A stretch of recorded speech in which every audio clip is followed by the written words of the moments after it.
बस एक पंखा चाहिए। अगर मैं जल्द से जल्द अपने घर पर पंखा नहीं लेकर गया तो मेरी माँ की हालत और खराब हो जाएगी। बस इतनी सी बात। इतना कहते ही वो पेड़ अपनी जादुई शक्तियों से मोहन को कुछ लकड़ियां देता है। ये लो, ये जादुई लकड़ियां हैं।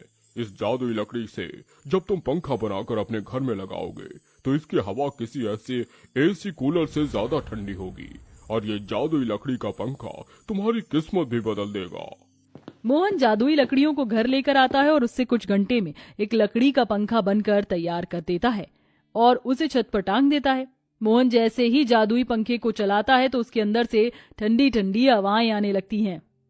अरे वाह पापा, ऐसा लग रहा है कि जैसे आपने एसी लगा दिया हो। कितनी ठंडी ठंडी हवा आ रही है इसमें से। आशु इतना बोलता ही है कि तभी उस जादुई लकड़ी के पंखे की एक पंखुड़ी के अंदर से सोने के सिक्के, एक पंखुड़ी के अंदर से चांदी के सिक्के और एक पंखुड़ी के अंदर से नोट गिरने लगती है, जिसे देख वो सभी लोग हैरान हो जाते हैं। हे भगवान, ये क्या? ये इस पंखे के अंदर से ये सोना चांदी कैसे गिर रहे हैं? क्योंकि मैं एक जादुई पंखा हूँ, इसलिए तुम लोग जब भी मेरे से कुछ मांगोगे मैं वो तुम्हें दे दूंगा। सच्ची? तो मुझे जल्दी से आइसक्रीम दो ना, मेरा आइसक्रीम खाने का बहुत मन कर रहा है। रोशनी के इतना बोलते ही उन सब के सामने आइसक्रीम का एक बड़ा सा डब्बा आ जाता है, जिसे देख वो सब लोग बहुत खुश होते हैं। अरे वाह, ए जादुई पंखे, मुझे भी अपना जादू दिखलाओ और इस गर्मी से बचने के लिए एक बड़ा सा फ्रिज दो। अलका के इतना बोलते ही वो जादुई पंखा अलका के सामने एक बड़ा सा फ्रिज हाजिर कर देता है, जिसे देख अलका बहुत ज्यादा खुश होती है और अब सब बारी बारी जादुई पंखे से कभी ठंडा शरबत, तो कभी नए कपड़े, तो कभी आइसक्रीम मांग रहा होता है। अलका, अब मुझे यकीन हो गया है कि भगवान के घर देर है अंधेर नहीं। हम भले ही इतने दिनों तक गर्मी से तड़प रहे थे, लेकिन अब भगवान ने इस गर्मी से छुटकारा दिलाने के साथ साथ हमारी जिंदगी को भी बदल के रख दिया है। वो तो है जी, लेकिन एक गरीब की मजबूरी तो एक दूसरा गरीब समझ सकता है।